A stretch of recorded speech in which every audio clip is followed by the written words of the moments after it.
Justement, il y avait la danse des belles-mères à l'époque, on faisait encore ça. Et oui, alors nos mères dansaient avec les jeunes gens avec qui nous sortions. C'est-à-dire que les jeunes n'avaient pas cette haine que maintenant ils ont vers certaines personnes âgées. Dans le Bordelais où je me promène ces jours-ci, tout le monde m'a parlé d'une restauratrice sympathique, fine cuisinière, et dont la vie, dit-on, n'a pas cessé d'être agitée. J'ai eu envie de la rencontrer. Et effectivement, Henriette Moreau est un personnage attachant et serviable. À toute heure de la journée, elle est prête à faire une petite omelette jambon et une salade. Je vous disais qu'elle avait eu une vie agitée, c'est vrai. Elle a commencé à 21 ans par rentrer dans les ordres. Mais les séances hebdomadaires de confession collective lui ont vite déplu. Elle a fini par refuser d'y participer. Alors, vous voyez, j'avais déjà l'esprit contrariant. Je n'avais pas l'esprit d'obéissance ni l'esprit d'humilité, si vous préférez. Parce que dans ce milieu-là, il faut être très humble, soumis. Et moi, j'avais quand même pas cet esprit-là de soumission et d'humilité. Je l'ai peut-être acquis avec l'âge. Ça serait maintenant, j'accepterais beaucoup de choses. Mais à 20 ans, vous n'acceptez pas beaucoup de choses. J'imagine qu'à l'époque, la flagellation, c'était terminé déjà, non? Non, ça existait encore. Comment ça se passait? Ça se passait d'abord dans l'obscurité, puisque les religieuses sont obligées de se flageller les jambes. Et c'était une religieuse qui vous flagellait? Ah non, c'est soi-même. Soi-même? Oui. Alors vous pratiquez comme vous voulez. Ou vous le faisiez ou vous ne le faisiez pas, parce que c'était dans l'obscurité. Et ça faisait mal? C'est vous qui vous tapez, alors vous le sentez, ça vous fait mal. Hein. Alors si vous voulez vous faire mal, vous vous faites mal, mais si vous n'avez pas envie de vous faire mal, vous ne vous faites pas mal. Et vous tapiez fort? Oh non, pas trop fort. Non, pas trop fort. Je me souviens une fois, j'avais coincé la mienne avec une de mes collègues qui était à côté, et les deux disciplines s'étaient accrochées. Alors il me disait, lâchez. Oh, je lui ai emporté les deux, gardez-vous si vous voulez. Je l'ai laissé. Naturellement, je l'avais dit assez fort, ça avait déclenché le fou rire dans l'exercice, quoi. Ça avait dérangé un petit peu. Enfin, on avait reconnu ma voix et facilement, j'ai été remercié par la suite. Vous devinez. Ouais. À quoi elle ressemblait, cette discipline? C'était une longue, comme une petite chaînette, et puis il y avait 5 branches, vous voyez, qui représentaient les marques du Christ, qui étaient crucifiées, alors les mains, les pieds, et puis le cœur. Alors il y avait 5 petites branches avec lesquelles vous flagellez. C'était des branches en quoi? C'était des branches comme du petit fil de fer. Ah ouais. À peu près longues comme ça, vous voyez, et puis vous faisiez ça, tac. Alors si vous étiez courageux de vouloir souffrir, voilà. Si vous trouviez utile peut-être, je sais pas, moi j'ai jamais tellement apprécié ce genre d'exercice. Et maintenant dans les couvents, c'est très différent? Oui, très différent. C'est beaucoup plus libre, c'est beaucoup plus large, c'est beaucoup plus aéré. Il y a beaucoup moins d'hypocrisie qu'il n'y avait à l'époque. Et les sœurs sont beaucoup plus détendues, beaucoup plus... C'est des femmes comme les autres, là, elles se maquillent même, non? Il y en a peut-être qui l'ont fait ou qui le font. Enfin, ce n'est pas quand même recommandé. Hein. Alors à ce moment-là, le manque au feu de pauvreté. Parce qu'elles achètent des produits de beauté, ça coûte très cher. Moi qui ne suis déjà pas riche, hein, et je n'en achète pas. Parce que ça me coûte cher ou j'en achète très peu. Alors je ne vois pas pourquoi des religieuses qui ont des feux de pauvreté iraient s'acheter des fonds de teint qui sont excessivement chers, ou des crèmes, ou des choses comme ça, non. J'en connais beaucoup qui ne le font pas. Peut-être qu'il y en a quelques-unes qui le font, mais d'autres, non.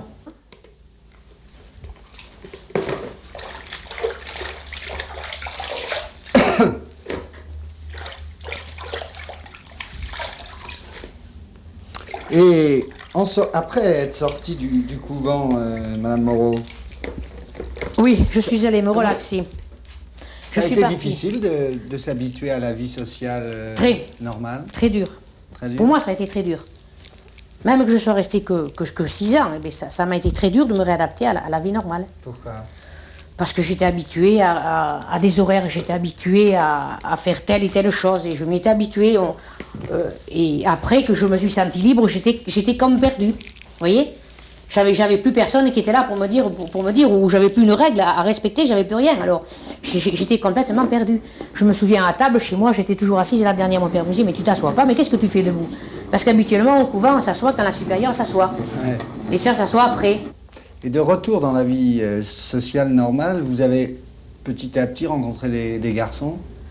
Oui, j'ai rencontré des garçons, mais je suis partie, je ne suis pas restée dans le Médoc, je suis partie en Haute-Savoie. J'imagine, je sais pas, j'imagine que vous en avez profité un peu pour aller danser, pour aller au bal, non? Non, j'aime pas le bal. Non, j'aime pas le bal, j'aime pas danser. J'aime beaucoup regarder danser les autres, j'aime l'ambiance d'un bal, j'aime bien regarder danser les autres, mais moi je n'aime pas danser. D'abord, je n'ai pas l'oreille musicienne, et ensuite je ne sais pas chanter. Et vous y alliez quand même? J'y allais parce que j'avais des collègues qui y allaient, des amis qui y allaient, et c'était très, très sympathique de se retrouver avec. Les cavaliers faisaient danser les futures belles-mères? Et justement, il y avait la danse des belles-mères à l'époque, on faisait encore ça. Et oui, alors nos mères dansaient avec les jeunes gens avec qui nous sortions. Et je trouve que ça, c'était très sympathique. C'est-à-dire que les jeunes n'avaient pas cette haine que maintenant ils ont vers certaines personnes âgées. C'est la haine, vous croyez? Oui. Chez certains, c'est de la haine. Parce que peut-être qu'on leur a pas appris autre chose. Hein, vous voyez, il y a chez certains jeunes une certaine haine des personnes âgées. Ça, c'est vrai, il faut le reconnaître. D'autres, ils le font par, je sais pas, parce qu'ils n'ont pas reçu une éducation satisfaisante, ou je ne sais pas moi. Mais il y a quand même, chez les jeunes, on sent qu'ils n'aiment pas des fois que des vieux soient là. Ou alors, s'ils discutent avec vous, que vous voyez que vous rentrez dans le bain avec eux, que vous riez avec eux, que vous vous amusez avec eux, là, ça va, vous les avez avec vous. Mais si vous avez l'air de leur faire une seule observation, et toi la mémé, tais-toi. Alors, bon, ce genre de choses, moi je me le suis entendu dire, mais figurez-vous que celui qui me le dit, je m'approche, je lui dis, moi la mémé, je vais venir vers toi, je vais t'expliquer ce que c'est qu'une mémé. Parce que j'admets pas qu'on m'appelle toi la mémé, et écoute, hein, non, non. Nous, à cet âge-là. Vous lui expliquez quoi? Non, mais je lui dis, pourquoi tu m'appelles la mémé, qu'est-ce que je te dois pour que tu m'appelles la mémé? Ouais. Hein? Si j'ai quelque chose à te devoir, tu me le dis. Sans ça, tu me respectes. Parce que moi, je t'ai respecté, j'étais correct avec toi. Alors pourquoi tu m'appelles la mémé? Oui, ils ne savent pas quoi dire, ils ne savent pas quoi répondre. Ah, s'ils sont une tribu, ils vont vous répondre, oui. Ça, c'est sûr. Mais quand ils sont tout seuls, ils s'échappent. Même des fois, une tribu, ils s'échappent aussi. Tout à l'heure, vous avez dit que vous n'aviez pas d'enfant. Ça m'a marqué parce que ça m'a frappé. Je n'ai pas d'enfant. Pas eu d'enfant. Ça a été mon grand désespoir, d'ailleurs. Mais de ne pas avoir eu d'enfant, ça veut dire quoi? Vous n'avez pas raté votre vie à cause de ça, quand même? Ah non, je n'ai pas raté ma vie, parce que je me suis quand même occupée de différentes. Je vous dis, je me suis occupée de ma jeune sœur. Puis elle en a eu, alors je me suis occupée de sa fille. Puis je m'en occupe encore. Non, c'est pas une question de rater sa vie ou non. Parce que vous savez, la vie, c'est pas une chose qu'on peut dire, c'est raté, c'est pas vrai. Vous pouvez pas dire qu'une vie est ratée. C'est impossible. Parce que si vous comblez ce vide par autre chose, alors votre vie n'est pas ratée. Par quoi vous l'avez comblé, vous? Bah, m'occupant des autres. Comment ça, politiquement? Des fois, oui, ça m'est arrivé, oui. Oui, ça m'est arrivé, oui. Mais des mésaventures, hein, beaucoup de mésaventures. Mais ça fait rien, ça. On va en parler en même temps. Et je l'ai fait, de toute façon, je vais vous dire ça, justement parce que je n'avais pas d'enfants. J'aurais eu des enfants, je n'aurais pas risqué ces mésaventures. Mais enfin, ça fait rien. Oh, je les ai risquées. Elle a l'air belle. Elle est belle, hein. regardez ça. Alors là, si vous avez faim, vous avez bien remué la salade, oui? Oui, ça va.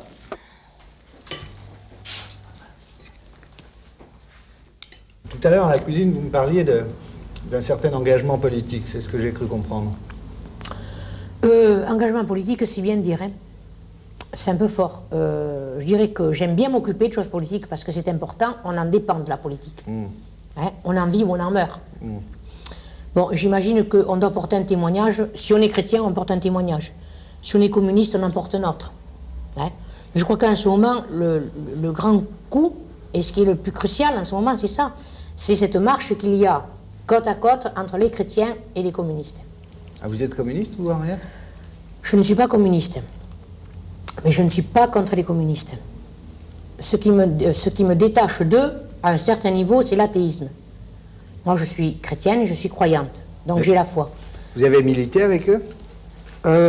Militer, non. J'ai assisté à pas mal de réunions avec eux. Dire que j'ai milité, ça serait beaucoup dire, parce que si j'avais milité avec eux, je serais avec eux, j'y serais là, encore présente avec eux. Mais je ne veux pas dire que je vais m'engager, parce qu'on ne peut pas faire deux choses à la fois, être chrétien et être communiste. Et vous êtes entré au Parti communiste ou quoi? J'y suis allé dans les réunions du Parti communiste. Vous avez pris votre carte? À l'époque, j'ai pris une carte du Parti communiste pour fréquenter des communistes, pour étudier où en était le Parti communiste par rapport à ce que je l'avais étudié en 46, 47, 48 avec l'abbé La Rosa, qui s'occupait de nous dans le mouvement d'Action catholique dont je faisais partie. C'était un peu du voyeurisme? Si vous voulez, vous appelez ça comme ça. Mais enfin, moi j'aime bien savoir, avant de critiquer quelqu'un, de dire ils sont comme ça, mais il faut aller voir comment ils sont. Et alors? C'est pas le tout de dire faut les saquer, faut les saboter. Il faut d'abord aller voir si vraiment ils méritent d'être contrés ou d'avoir une correction. Il faut les voir vivre. Parce que dans beaucoup de communistes, vous avez beaucoup d'employés, vous avez quand même beaucoup... C'est la masse des ouvriers qui y sont.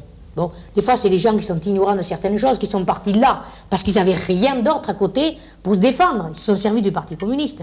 Puis qui, dans le fond, sont peut-être pas plus communistes que n'importe qui. Et comment vous les avez trouvés, alors, ces communistes? Moi, ceux que j'ai fréquentés, ceux qui font partie des chefs, moi, je les ai trouvés bien. Ils vous plaisent? Oui, parce que ce sont des gars décidés, ce sont des gars qui sont courageux, qui n'ont pas peur de leur opinion, qui ne cachent pas leur opinion, comme souvent je reproche à certains chrétiens de cacher leur opinion, vous voyez. Et le Médoc, comment il va s'en sortir, là, dans l'avenir? Parce que je le trouve un peu tristounet, pas très vivant. Oui, mais je pense qu'il s'en sortira à la longue, de façon à ce qu'on veuille bien aussi nous comprendre, puis nous aider. Qu'est-ce qu'il faudrait pour qu'il s'en sorte? Dans le Médoc, il manque beaucoup de choses. Il manque, je vous l'ai déjà dit, un pont. Vous voyez, un pont sur la Gironde. Pourquoi il manque un pont? Bon, il manque un pont parce que vous voulez aller quelque part, vous voulez aller en Dordogne, vous voulez aller dans les Charentes, tout de suite via Bordeaux. Bordeaux, ou alors il faut prendre le bac, soit à la marque, alors ou vous l'avez ou vous le ratez, ou vous allez à la Pointe de Grave, il fait beau ou il fait pas beau, le bac il part l'hiver ou il ne part pas, tandis qu'avec un pont, il y aurait même un pont à péage, hein, ils arriveraient à récupérer leur pont. Mais ça serait merveilleux un pont.